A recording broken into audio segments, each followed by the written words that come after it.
Salam Kamir, kekaguman ilahi mengarah pada iman dan rahmat. Saudara-saudari yang terkasih, saya mempunyai tongkat penggembalaan sebagai simbol seorang gembala.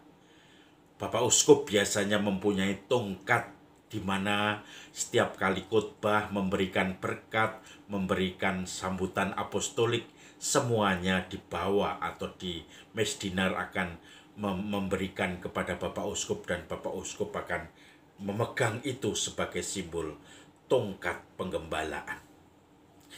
Sebagai gembala di paroki yang kecil, saya kalau mulai pemilihan pengurus-pengurus DPP, pengurus atau tim kerja untuk pengurus Dewan Pastoral Paroki Pleno, maka kemudian yang agak susah untuk menjadi atau terlibat di dalam perutusan ini biasanya Romo diminta mengunjungi. Suatu saat saya mengunjungi satu umat karena dia mau dimasukkan dalam suatu tim kerja dalam seksi tertentu. Lalu tanggapan umat itu sungguh surprise. Romo, 3 tahun yang lalu saya itu semangat untuk menjadi pengurus, tetapi tidak diusulkan.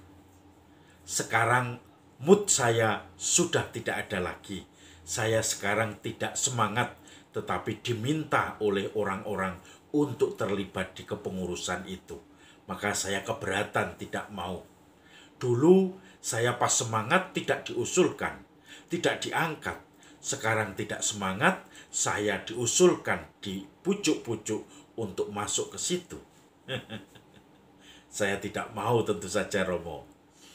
Saudara-saudari yang terkasih, rupanya Injil hari ini mirip-mirip dengan orang seperti itu. Ketika Yesus dan murid-muridnya berjalan dalam pengajaran, tiba-tiba ada seseorang yang datang dan berkata kepada Yesus, "Guru, saya akan ikut kemanapun engkau pergi." Lalu Yesus menjawab, serigala mempunyai ruang atau serigala mempunyai ruang, burung mempunyai sarang, tetapi anak manusia tidak mempunyai tempat untuk meletakkan kepalanya. Bayangkan itu suatu mungkin penolakan secara halus. Kamu apakah siap dengan konsekuensi? Serigala tidak punya liang. Serigala mempunyai liang, burung mempunyai sarang. Anak manusia tidak mempunyai tempat untuk meletakkan kepalanya. Apalagi sarang atau liang. Semuanya harus selalu dalam on mission, yaitu dalam perutusan. Lalu orang itu tidak dikabarkan reaksinya, tetapi nadanya Yesus mempertanyakan orang itu. Tetapi di kesempatan lain Yesus mengundang orang-orang tertentu. "Ikutlah aku." Tetapi jawabnya, "Aku akan mengikuti engkau, tapi izinkan aku merawat bapakku dulu, menguburkan bapakku." Saudara-saudari yang terkasih, tentu saja pada saat orang itu dipanggil Yesus, bapaknya tidak sedang mati, karena kalau mati tentu saja akan berduka dan Yesus tidak mungkin mengajak orang itu untuk mengikuti dia. Tetapi jawabannya, "Tunggu, saya menguburkan bapakku dulu." Artinya bapak mungkin masih sehat. Nanti 2 tahun lagi, 3 tahun lagi, 4 tahun lagi, ketika bapak saya sudah meninggal, maka saya akan mengikuti engkau. Sekarang belum dulu, nanti dulu. Maka Yesus juga paham. Kemudian Yesus juga mengatakan ke orang lain, "Ikutlah aku." Dan dia menjawab, "Izinkan aku pamitan dulu dengan keluargaku." Lalu Yesus dengan tegas mengatakan, "Kalau orang mau membajak sawah tetapi menoleh ke belakang, dia tidak layak untuk kerajaan Allah. Kalau engkau dipanggil tetapi hanya berdasarkan mood saja, pada saat engkau semangat, engkau mau. Pada saat engkau tidak semangat, engkau lari dari perutusan, lari dari pelayanan. Tentu Tuhan juga tidak membutuhkan orang seperti itu. Atau saya mau melayani Tuhan, tetapi saya merawat bapak saya dulu.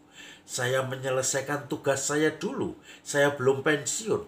Nanti kalau saya sudah pensiun, saya akan mengikuti engkau. Saya akan aktif di gereja. Saya akan aktif di kegiatan-kegiatan lingkungan. Kemudian juga itu kalau saya nanti sudah pensiun.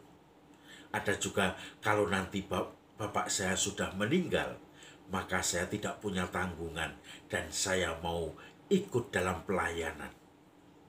Saudara-saudari yang terkasih, maka tidak aneh ketika Yesus berkata, orang yang mau membajak sawah tetapi menoleh ke belakang, ia tidak layak untuk kerajaan Allah.